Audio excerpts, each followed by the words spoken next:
حياكم الله يا اعزائي المتابعين، معكم اخوكم علي الحشاش مخرج قناه طماشه. احنا ان شاء الله راح نكون معاكم من تاريخ 1/6/2012 في اليوتيوب عبر قناه اسمها طماشه. قناه طماشه راح تكون اسم على مسمى طماشه من خلال فيلم اسمه جيب طماشه. جيب طماشه راح يكون وياكم اسبوعيا. جيب طماشه راح يناقش قضايا وايد. القضيه هذا راح ناخذها لعده جوانب، طبعا باختصار راح يكون 3 جوانب على طريقه 3 سكتشات. راح يشاركني عبد الله الدر وبدر الشاهين.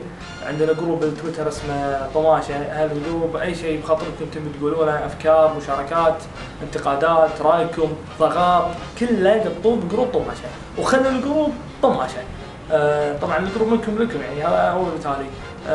اخر شيء احب اقول لكم جيب طماشه.